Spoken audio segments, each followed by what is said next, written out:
ક્યારેક જીવનમાં એવી ક્ષણો આવે છે જ્યારે જેટલી પણ મહેનત કરીએ પૈસા હાથમાં આવે પણ પળમાં સરકી જાય.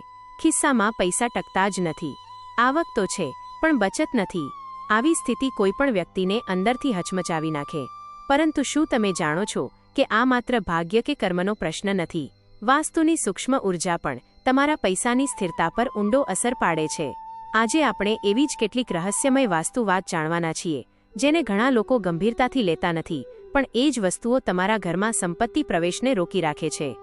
ઘણા ઘરોમાં પૈસા આવે છે પણ અચાનક થોડા દિવસમાં જ અણધાર્યા ખર્ચ, બિલ, ઉધાર અથવા સમસ્યાઓ આવી પડે છે અને આપણી બચત ખતમ થઈ જાય છે. આ એમ જ નથી બનતું, કારણ કે ઉર્જા બ્લોકેજ તેનું મુખ્ય કારણ છે. વાસ્તુ કહે છે કે જ્યાં નકારાત્મક ઉર્જા વધારે હોય ત્યાં પૈસા સ્થિર નથી રહેતા. તમે કમાઈ તો લાવો છો, પરંતુ એ પૈસા તમારી સાથે રહેતા નથી. સૌ પ્રથમ વાત કરીએ મુખ્ય દરવાજાની. તમારા ઘરની સમૃદ્ધિનો પ્રવેશદ્વાર એટલે મુખ્ય દરવાજો. જો આ દ્વાર ગંદો હોય, તૂટી ગયેલો હોય અથવા તેની સામે જૂના કચરાનો ઢગલો પડ્યો હોય તો લક્ષ્મી ઉર્જા પ્રવેશતી જ નથી. દરવાજો હંમેશા ચોખ્ખો, પ્રકાશિત અને અવરોધ મુક્ત રાખો. ઘણા ઘરોમાં સાંજે ચરાગ પ્રગટાવવામાં આવતા નથી અને આ પણ પૈસા ન ટકવાના મુખ્ય કારણોમાંનું એક છે. દરવાજા પાસે સાંજે દીવો પ્રગટાવવાથી સમૃદ્ધિની શક્તિ સક્રિય થાય છે. હવે વાત કરીએ પર્સ અને ખિસ્સાની. ઘણા લોકો પર્સમાં જૂના બિલ, અનચાહેલા કાગળ, ફાટેલો ફોટો અથવા રસીદો રાખે છે. આ બધું પર્સમાં નકારાત્મક ઉર્જા ભેગી કરે છે જે પૈસાને ટકી રહેવા ન દે. પર્સ હંમેશા ચોખ્ખો, વ્યવસ્થિત અને સુગંધિત રાખો. આર્થિક રીતે મજબૂત લોકોની એક ખાસ ટેવ હોય છે.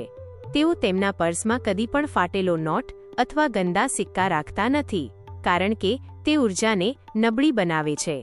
વિશ્વાસ કરો કે ન કરો, પરંતુ વાસ્તુશાસ્ત્ર કહે છે કે દક્ષિણ દિશા સંપત્તિનો ભંડાર છે.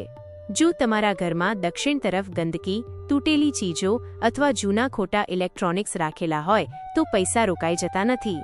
આ દિશામાં હંમેશા સ્વચ્છતા રાખો અને અહીં લાલ અથવા પીળો કોઈપણ શોભાદાર વસ્તુ મૂકશો તો સમૃદ્ધિની ઉર્જા વધે છે. ઘરના અંદરનો પૂજાઘર પણ પૈસા ટકાવવાનો મુખ્ય ભાગ છે.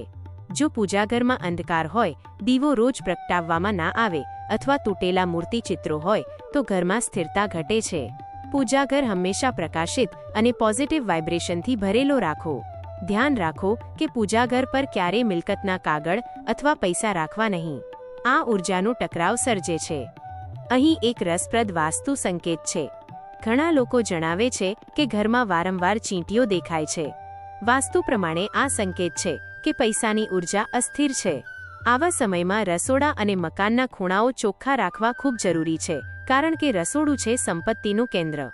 ઘરના ઉત્તર દિશામાં પાણીનું વહેતું સ્વરૂપ, જેમ કે લીકેજ, નળ ટપકવું આર્થિક નુકસાનનું સૂચક છે. જો તમારા ઘરમાં આ સમસ્યા હોય તો તેને તરત જ સુધારી લો. પાણીનો વમળ પૈસાનો વમળ સર્જે છે અને આ વમળ જેટલો સમય ચાલે ત્યાં સુધી પૈસા હાથમાં રોકાતા નથી. એક સૌથી શક્તિશાળી ઉપાય તુલસીનું છોડ. જો ઘરના ઉત્તર પૂર્વ અથવા પૂર્વ ભાગમાં તુલસી રાખવામાં આવે અને દરરોજ સવારે પ્રદક્ષિણા કરવામાં આવે તો પૈસાની ઉર્જા સ્થિર થાય છે. તુલસીને લક્ષ્મી સહચર કહેવાય છે અને તે ઘરમાં સુખ સમૃદ્ધિ આકર્ષે છે. હવે થોડા સામાન્ય પરંતુ અત્યંત અસરકારક ઉપાયો. ઘરમાં ક્યારેય ઝાડુ ઊંધો ન મૂકવો. આથી આર્થિક વહેંચણી વધે છે. સાંજે ઘરમાં વાસણ ખાલી ન રાખવા. દક્ષિણ પશ્ચિમમાં પરિવારનો ફોટો મૂકવો. સ્થિરતા વધે છે. રસોડું ગંદુ હોય તો પૈસા ન ટકે. મંગળવાર અને શુક્રવારે ઘરમાં સુગંધિત અગરબત્તી કે ધૂપ ફરકાવો. આ બધું સાંભળીને કદાચ તમને લાગ્યું હશે કે સામાન્ય વાતો છે, પરંતુ એ જ સામાન્ય બાબતો જીવનમાં અસામાન્ય પરિવર્તન લાવી આપે છે. પૈસા કમાવા માટે માત્ર મહેનત જ નહીં, પોઝિટિવ ઉર્જા પણ એટલી જ મહત્વની છે. જો તમને પણ લાગે છે કે પૈસા નથી ટકતા, તો આજે જ આમાંથી કોઈ એક ઉપાય શરૂ કરો. માત્ર 21 જ દિવસમાં ફરક દેખાવા લાગશે. હવે તમે કોમેન્ટમાં લખો, મારા ઘરમાં સમૃદ્ધિ આવે.